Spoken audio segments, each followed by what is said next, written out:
ሳስብ በጣም ይሰማኛል አሁንና ያ ነገር እንዲቀጥል አልፈልግም። እኔም በቃ እዛ ደግሞ የራሴ ቤት አለኝ እግዚአብሔር የተመሰገነ ይሁን።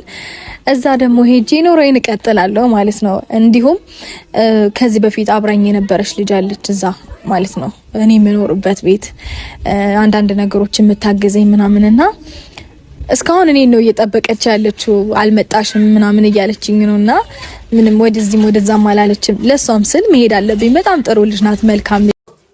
ሃይ ጋይሶች እንግዲህ ዛሬ እመወደውን የሆነን ሰው ላሳያችሁ ነው። እስቲ ቀብረር ልበል። ይሁት እንዴት አባቱ እንደሚያምር ይሁት። የኔ ቆንጆ ሩታ የማያዳግምና የሚያስደነግጥ መልስ ሰጠች። ቤት አለኝ፣ ሰራተኛ አለኝ፣ የራስ የሆነ ነገር አለኝ። ሰበር ዜና። ሰላም ጤና ይስጥልኝ ክብራንና ክብራን አርማ ተመልካቾች በያላችሁበት የዓለም ዳርቻ ሰላማችሁ ይብዛ። ላይክ፣ ሸር፣ ሰብስክራይብ በማድረግ ለሁሉም ይድረስ ይሄ ቪዲዮ እላለሁኝ። ዛሬ ሌሊቱን እንግዲህ ማነጋገሪያ ሆኖ ያደረው አብርሃም ከንፈር ሳመ ዜዶዬ እያላችሁ ለምትጨቀጭቁኝ ይሄ ቅንብር ነው እንጂ አብርሃም እውነት ከንፈሯን ስሟት አይደለም፣ ጉንጯን ራሱ የሳማት በቅንብብር እንጂ እውነት ስሟት አይደለም። ስለዚህ ከአብርሃም በስተጀርባ ብዙ ካሜራማኖችና ብዙ ጓደኞቹ አብረዋቸው የሄዱ አሉ ሊዝናኑ በኩሪፍቶ ከተማ ላይ ማለት ነው። ስለዚህ አብርሃም እንዴት ይሄንን ያደርጋል ብላችሁ ምክንያቱም መቼም ቪዲዮ መቼም ዩቲዩብ ቢሆንም አብርሃም ይሄንን ነገር ያረጋዋል ብላችሁ እንዴት ትሞክራላችሁ? ምክንያቱም ስራና ስራ እንደሆነ እንጂ። ስለዚህ ከአብርሃም የበለጠ በጣም ብዙ ዩቲዩበሮችም እነ ቶፊቅ እነ ማሪያና ከዛሬ 4 ዓመት 5 ዓመት በፊት ሰርተውታል። እነ ብሬክስ ሀበሻዊ ሰርተውታል። ግን አብርሃም ታደሰ ስሙ ገናና ስለሆነ የተለያዩ ነገሮችን ይሄንን ክፍተት ተጠቅማችሁ ብዙ ሰዎች የምታወሩ ግን በጣም ያሳዝናል፣ በጣም ያሳፍራል።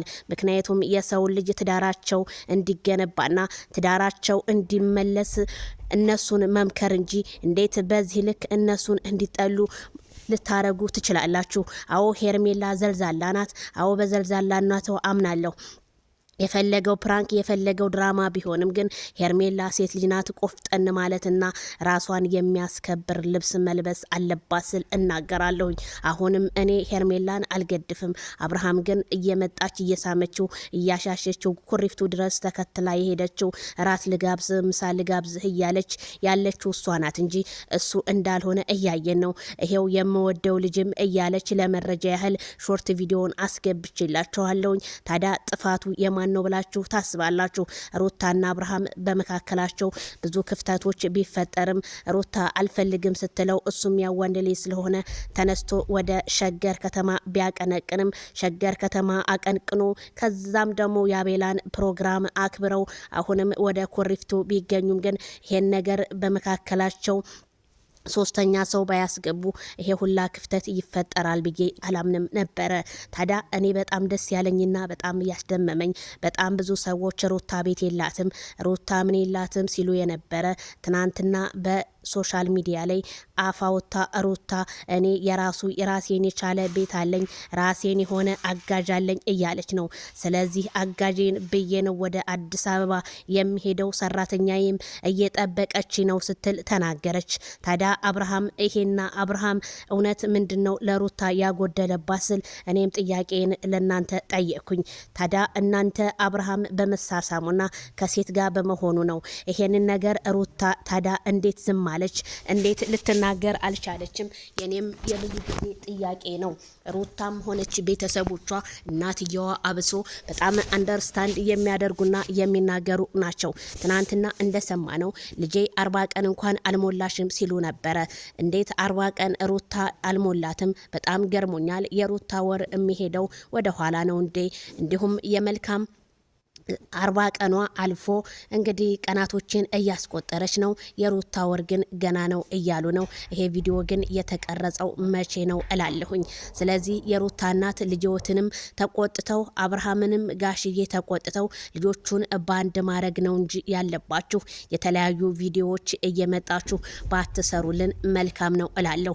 ምክንያቱም ለሚመጣው ትውልድ ባለትዳሮች ጧት ማታ እየተጨቃጨቁ የሚፖሰተው ይሄ ምንድነው የሚያስ ላስተምረው ስል እኔም ከዚሁ ጥያቄን አቅርቤያለሁኝ። ስለዚህ ብዙ ሰዎች ሩታ እንዳትሄጂ ልጅሽን ይሰርቁብሻል እያሉ በኮሜንት እያስፈራሯትና በኢንስታግራም ፔጇ ላይና እንዲሁም በዋትስአፕ ላይ እየጻፉላት እንደሆነ እነ ትክክል መረጃው እየደረሰኝ ነው። ለምንድነው እንደዚህ የምትሏት እናንተ ሩታን የምታስፈራሯት? እኛ አለንልሽ፣ ከጎንሽ የጎደለውን ነገር እኛ እንሞላለን፣ ለልጅሽም ክርስትና ከፈለግሽ እኛ ብር እናስገባለን ማለታቸው ተሰማ። ታዲያ ለምን እንደዚህ ትሏታላችሁ? የእናንተ ብር ለጊዜው ሊያገለግል ይችላል፣ ጥንቅር ብሎ ይቅር። ዛሬም ነገም ከስሯና ከጎኗ የማይረቃት ማይክል ጃክሰን ባሏ ነው የሚያዋጣት ስላችሁ የራሳችሁን ቤት አቀዝቅዛችሁ የሰውን ቤት እናሙቅ የምትሉ እነ ትክክል ግን ፈጣሪ ፍረድባችሁ ነው የምለው። ሩታ ታዳ የዋኋ ምስኪኗ ምንም የማታቀው የሚዲያዋ ድምቀት ያም ሲደውልላት እሺ ያም ሲጽፍላት እሺ በማለትና ልቧን ተለያየ ቦታዎች መክፈላቸው ቢሰማም ግን ሩታ እንደኔ ምልሽ ትዳርሽን አክብረሽ ወደ ራስሽ ብትመለሽና አብርሃም ካለበት ውስጥ ብታስወጪ መልካም ነው። አብርሃም እንደሆነ የዋህና ምልስ ልጅ ነው። ምክንያቱም ሄርሜላ ተቆጣጥራ ትናንትና እንኳን ሰርፕራይዝ አድርጌሃለሁ ልብስ ስታለብሰው ስትስመው እንዲሁም እራት ልጋብዝህ ስትለው እኔ እራት አልፈልግም ምሳ ከሆነ እንጂ ሲላት አይ እራት ነው የምፈልገው ስትለው ሩታዬ በዚህ እንኳን መረዳት ትችያለሽ። ስለዚህ አንዳንድ ሰዎች ዜድዬ ዝሙት ነው ዝሙትን ለምንድን ነው የምትገድፊው ስትሉኝ እነሱ ወደው ፈደው የሰሩትበትን ቪዲዮ እኔ አስተያየት ነው እንጂ የምሰጠው ማንንም ነቅፌ የምሰራበት ነገር የለኝም። አዎ የሄርሜላ ባል በቁሙ ስለሞተ የቆመ ሬሳ ነው ብየዋለሁኝ። ምክንያቱም ሚስቱ እንደዚህ በተለያየ ወንዶች ጋር እየተንዘላዘለች እየሄደች በቁንጣ እየሄደች እንዴት ሊመክራት አይችልም? ወይስ እንዴት ሊገጽታት አይችልም? ወይስ እሷ ናት የቤቱ አስተዳዳሪ እላለሁ። ስለዚህ ሩታ እኔ ትናንትና ለሰጠሽው መልስ ቤት አለኝ ምን አለ ይላልሽው በጣም አንጀት አርስ የሆነ መልስ ነው እልሻለሁ። ቤተሰብዬ በሌላ ቪዲዮ እንገናኝ። ላይክ ሸር